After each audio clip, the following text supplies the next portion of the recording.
I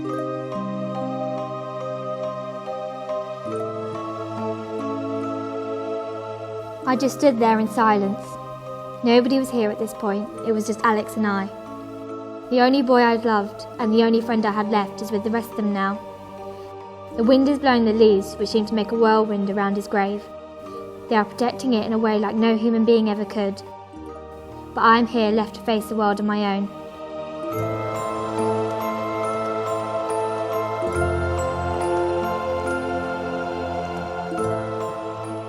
I really do love writing. The reason I love writing is because it gives me such a chance to express my thoughts and feelings, and it's like some of the characters you can relate to yourself and stuff, and it's like, and in all these ideas that you have like locked up in your head, you can finally let them out and you can put them on paper. Laura is a Year 9 pupil at Chiswick Community School in West London. As part of a 6-week unit of work on imaginative writing, she's writing a ghost story. Coming round with a sheet. We join Laura in a lesson on plot, character, and in each column, and setting. the first column says plot, the second one says characters. Just a kind of initial planning exercise to help you to formulate some of your ideas.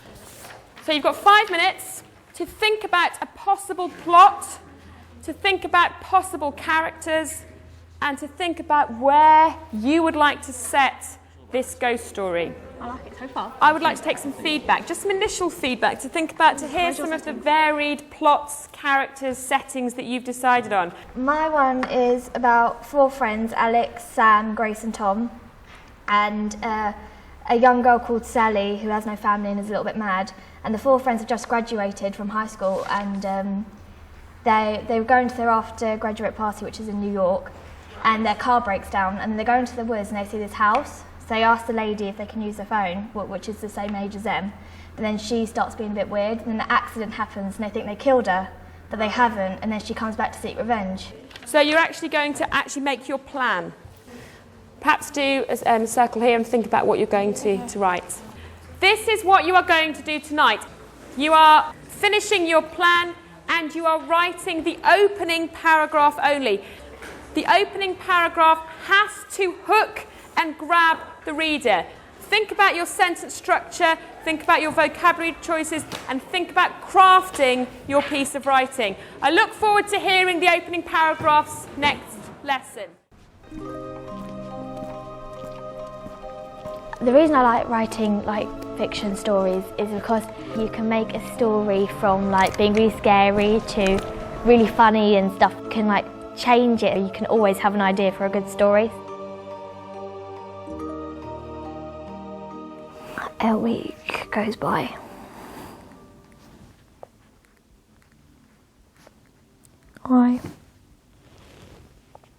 They think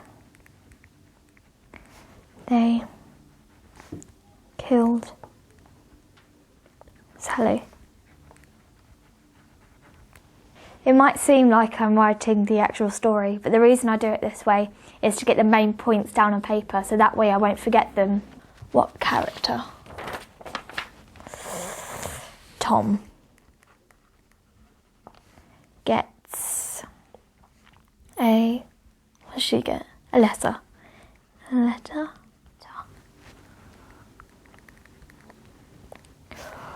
Which is unsigned. It is a death letter. A lot of times there's a phrase or a sentence that you think would work really well in the story, and if I don't put it down, I'm most likely to forget it. It was wearing black. Paragraph 6. My original title was All Good Things Must Come to an End, but I thought really not all good things come to an end. You pretty much they don't have to, But it's just, I thought if it's all good things come to an end, I think it could really reflect with the story. And the reason that I came up with it after the plan was because the whole plan was about 4 friends having a really good time and then everything just going wrong and then their lives are like torn apart. So I thought that'd be really good to like go with the story. I was happy with the first sentence because I thought that it was quite a gripping sentence.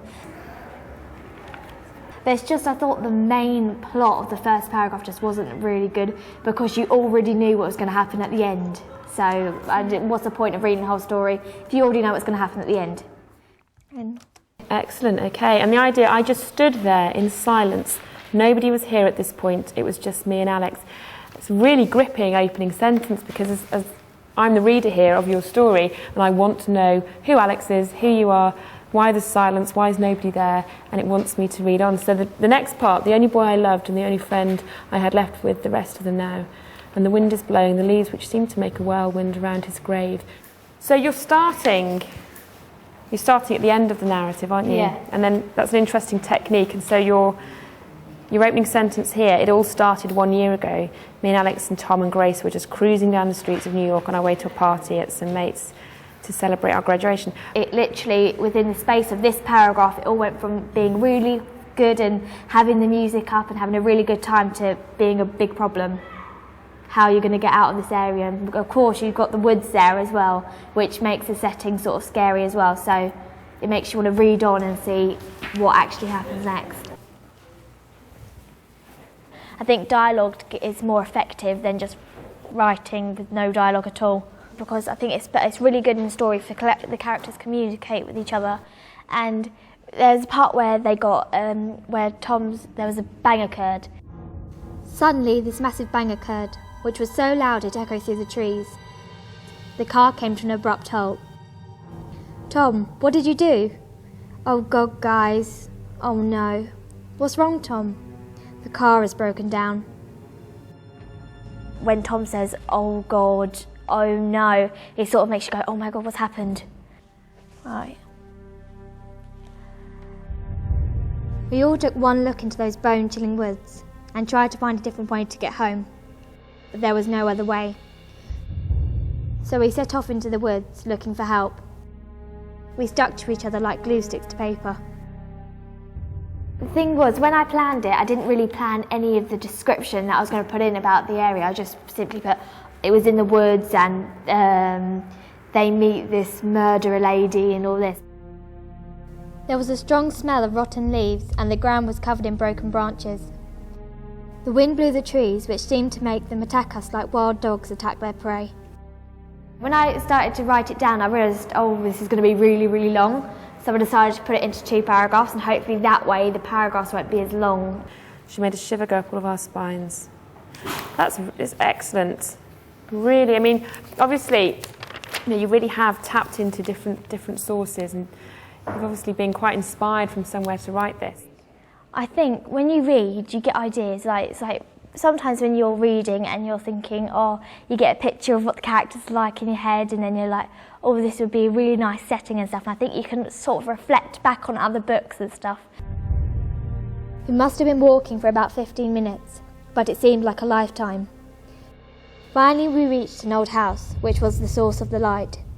Standing at the doorway was a young girl, no older than us. Films give me ideas, because I think when you look at films, you can actually see what is happening. But when you look in a book, you have to make this picture in your head, and sometimes it's not exactly accurate. So I went home and I looked at scary films and stuff, and it gave me some ideas. Some of the films had maybe some characters, and maybe I've reflected some of the characters. The girl was strange. There was something about her that wasn't right. Sally is an 18-year-old girl and she's a bit psycho, and she's killed her parents and her sister. And basically what they do is that their car's broken down, and they look into the woods and they see a light, and they go to her to ask for the phone, to use the phone, but she starts acting really odd with them. In the central part of Laura's story, there's a struggle and the house burns down. The friends run away, and thinking that Sally has died in the fire, they decide not to tell anyone. Over the following weeks, each of the narrator's friends receives a death letter and they die one by one. I made a big change in my last paragraph, and the reason was when I read it in class it was really dull because it had not much description in it. The only bit of feeling that I said in this was that she felt that her heart was empty and it was broken. So I am going to ask some people to come up to the front with their stories. I start college in a week's time, but I will go there with my heart empty and broken. I placed the flowers in each of their graves. In some way it felt like they were all protecting me from harm. I got in the car and started to drive down the road. It started to rain. The raindrops crashed down hard on the windscreen. When I went on the computer I added more description, and when she was driving home she turned on the radio and the song that played on the night that they met Sally, the murderer, came on, and she started crying that her eyes were bloodshot and then she couldn't see to get the key in the door. The first song finished and the next one came on. It was our favourite song, the song that was played on the night we met the bloodthirsty girl that took my friends' lives away. It started to rain. The raindrops crashed down so hard on the windscreen, it was like they wouldn't give up till the glass shattered into tiny little pieces. Finally I got home. I got out of the car and wiped the tears from my bloodshot eyes and opened the door. I thought it was better now than it was in class because I had more time to sort of reflect back over it. I think the plan itself was most useful for writing the story, because when I put all my ideas down in the plan, I put them all down in separate paragraphs, so I knew what the basis is what's going to happen in paragraph. And even though I didn't refer to it as much as I probably would have if I just copied the story down pretty much from the plan, it still helped me there, because then main points that I put down, the first paragraph was set in a graveyard. If I forgot that, then the story probably would have been totally different. All the ideas that I wanted to put into my story I think I've been put in, and I said that I wanted to put a cliffhanger on the ending, and that was one of my most important parts. I just wanted a cliffhanger to the ending, and so I've put that in now, and reading through it I think there's not that much more that I could do to it. In the final paragraph, Sam, the narrator, returns from her boyfriend's funeral to find a letter addressed to herself. There it was, the last of the 4 letters, the one I thought would never come. As you thought, I lay there dead, with a bullet in my head. But you made one big mistake, and I am an extremely good fake. Now I decide if you should pay, will I kill you in one day? Right, okay, so absolute cliffhanger. We are left with that kind of really high point of suspense, real high point of tension.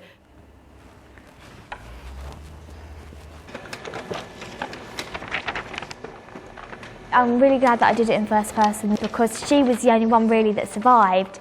I think if you see her looking back on her experience, and I think you get more you'll get more involved in the story because you're more personal with the character, and because even though you don't know her background and stuff, and you don't know what really she looks like, you know her thoughts and feelings, and I think that's really important in the story.